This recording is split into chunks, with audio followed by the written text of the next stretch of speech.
नमस्कार। Online class में आप सभी का स्वागत है। बच्चों, पिछले वीडियो में हमने सेनापति के कवित्त रत्नाकर ग्रंथ में संकलित राम कथा अंश के छंदों का अध्ययन किया था। आज हम सेनापति का ऋतु वर्णन पढ़ेंगे। हमारी पाठ्य पुस्तक में ऋतु वर्णन शीर्षक से जो पद दिए गए हैं वे सेनापति के प्रकृति विषयक सूक्ष्म निरीक्षण और उनकी सौंदर्यानुभूति को उद्घाटित करने वाले हैं। ऋतुराज बसंत के आगमन और उसके प्रभाव का वर्णन कवि ने बड़ी ही भावुकता के साथ किया है।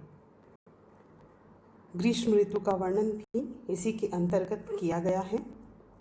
संकलित अंश में 2 पद ऋतुराज बसंत के सौंदर्य से संबंधित हैं और शेष 2 पद्यांश ग्रीष्म ऋतु के प्रभाव को व्यक्त करने वाले हैं। भाव के अनुसार भाषा का प्रयोग तो यहाँ देखा ही जा सकता है, साथ ही साथ कवि की प्रतिभा और उनकी सूक्ष्म निरीक्षण शक्ति का प्रमाण भी इन पदों को पढ़ने से सरलता से मिल जाता है।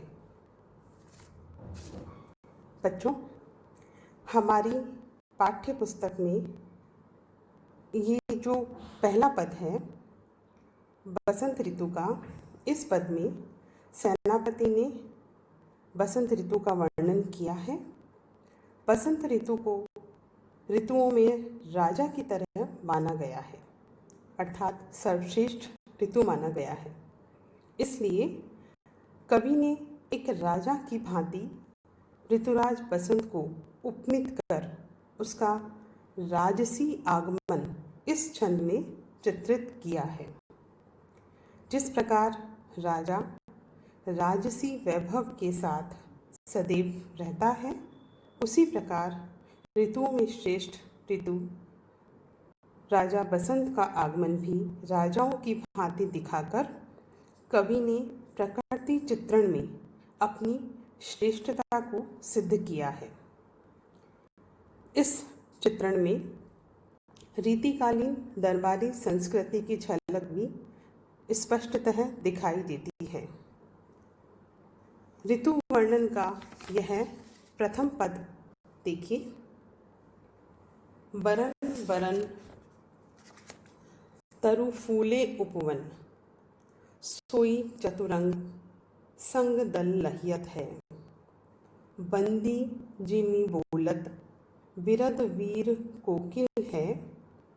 गूंजत मधुक गान गुन गहियत है। आवे आस पास पुहपन की सुबास सोई। सोंधे के सुगंध मांझ सने रहियत है।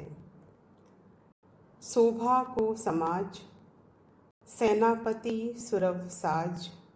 आज आवत बसंत ऋतुराज कहियत है। बच्चों, इस पद्यांश में रीतिकालीन रीति कवि सेनापति के प्रसिद्ध ग्रंथ कवित्त रत्नाकर की तृतीय तरंग षड ऋतु के ऋतु वर्णन शीर्षक से यह पद लिया गया है। सेनापति रीतिकाल के एकमात्र ऐसे कवि हैं जो प्रकृति चित्रण में सिद्धहस्त माने जाते हैं। इन पंक्तियों में सेनापति ने बसंत ऋतु का चित्रण राजसी ठाठ बाट के साथ करते हुए लिखा है कि प्रकृति में ऋतुओं के राजा बसंत का आगमन एक राजा की भांति हो रहा है। बरन बरन तरु फूले उपवन वन, कवि कहता है कि उपवन में, वनों में भांति भांति के बरन बरन अर्थात विभिन्न रंगों के वृक्ष और फूल खिल रहे हैं, अर्थात बसंत के आगमन से प्रकृति में भांति भांति के वृक्ष हरे भरे हो उठे हैं। चारों तरफ हरितिमा छा गई है। विभिन्न वर्णों के वृक्ष और रंगों के फूल खिले हुए हैं, जो ऐसे लग रहे हैं मानो सोई चतुरंग संग दल लहियत है। इन विभिन्न रंगों के फूलों को देखकर ऐसा लग रहा है जैसे ये ऋतुराज बसंत की चतुरंगिनी सेना हो। बच्चों, जिस प्रकार से राजा की चतुरंगिनी सेना होती है, उसी प्रकार से ऋतुराज बसंत की भी चतुरंगिनी सेना इन विभिन्न फूलों और वृक्षों को बताया गया है। राजा की कवि कहते हैं कि जैसे किसी राजा के आगमन पर चारों सेनाएं हाथी, घोड़ा, रथ, पैदल उनके साथ चलती है, वैसे ही बसंत के साथ फूलों का खिलना होता है। विभिन्न प्रकार के फूल खिलते हैं। कवि कहते हैं, बंदी जिमी बोलत विरध वीर कोकिल है, गूंजत मधुप गान गुन गहियत है। बंदी जिमी बोलत, बंदी का तात्पर्य है चारण, भाट आदि कवि। जैसे किसी राजा के स्वागत सत्कार और प्रशंसा का गान करने के लिए चारण, भाट आदि कवि साथ में चलते हैं और राजा की महिमा का गान करते हैं, वैसे ही ऋतुराज बसंत के आगमन पर विरध वीर कोकिल है। कोयल बसंत की मधुर स्वर में वीर विरुदावली का गान करती है, अर्थात कोयल अपने मीठे स्वर में ऐसा लगता है जैसे कि विरुदावली गा रही हो, गुणगान कर रही हो। और गुंजत मधुप गान गुन गहियत है। और भौरे फूलों पर रस पान करते हुए गुनगुनाकर बसंत का गुणगान कर रहे हों, ऐसा प्रतीत होता है। अर्थात बसंत ऋतु के आगमन पर कोयल भी अपने मधुर स्वर में गान करती है और भौरे भी ऐसा प्रतीत होता है जैसे कि राजा बसंत के गुणों का गान कर रहे हों। आवे आस पास पुहपन की सुबास सोई, सोंधे की सुगंध माज सनी रहियत है। बच्चों, बसंत ऋतु जब आती है तो सारा वातावरण खुशबू से, सुगंध से महक जाता है। उसी का वर्णन करते हुए कवि सेनापति कह रहे हैं कि जिस प्रकार राजा के आसपास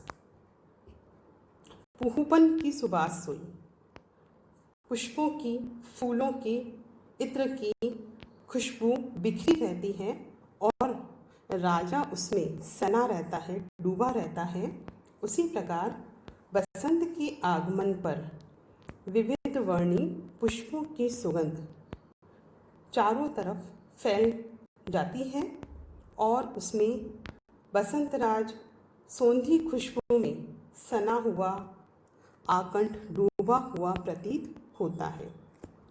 इस पंक्ति को फिर से देखिए। आवे आस पास पुहपन की सुबास सोई, सोंधे के सुगंध माज सने रहियत है। सेनापति कहते हैं कि जिस प्रकार राजा सुगंध में डूबा रहता है, खुशबू से सना रहता है, उसी प्रकार से विभिन्न पुष्पों के खिलने से और उनमें से निकलने वाली खुशबू से सारा वातावरण और खुद ऋतुराज बसंत आकंठ निमग्न दिखाई देता है। शोभा को समाज सेनापति सुरव साज, आज आवत बसंत ऋतुराज कहियत है। कवि सेनापति कहते हैं, जैसे राजा की शोभा का वर्णन नहीं किया जा सकता, शोभा को समाज, राजा की सभा की शोभा को वर्णित नहीं किया जा सकता है, वैसे ही बसंत ऋतु में फल फूल पेड़ पौधों रंग बिरंगे फूलों और बसंत के प्रभाव की शोभा का वर्णन भी नहीं किया जा सकता। बसंत की शोभा मधुर आवाज के साथ सुखपूर्वक चारों तरफ गुंजायमान है। इस प्रकार प्रकृति के बीच ऋतुराज बसंत का राशि ठाठ बाट के साथ आगमन हो रहा है। जिस तरह का आगमन एक राजा का होता है, उसी प्रकार का राजसी वैभव के साथ आगमन आज ऋतुराज बसंत का हो रहा है। बच्चों, ये जो पद्यांश है, इस पद्यांश में प्रकृति का स्वतंत्र आलंबन रूप में चित्रण बहुत ही प्रभावी लग रहा है।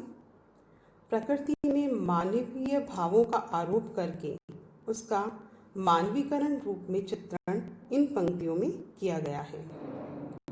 बरन बरन तरु फूले उपवन बन, इस पंक्ति में अनुप्रास और पुनरुक्ति प्रकाश अलंकार है। बंदी जेमी बोलत विरध वीर कोकिल है, इस पंक्ति में उदाहरण और मानवीकरण अलंकार है। इस पद्यांश की भाषा साहित्यिक ब्रज है, जिसमें आनुप्रासंगिकता, अलंकारिकता, ध्वन्यात्मकता और माधुर्य गुण सहज ही देखा जा सकता है। रीतिकालीन विलासी दरबारी जीवन का परोक्षतः वर्णन इस पद्य में किया गया है। शैली अलंकारिक और वर्णनात्मक है। धन्यवाद।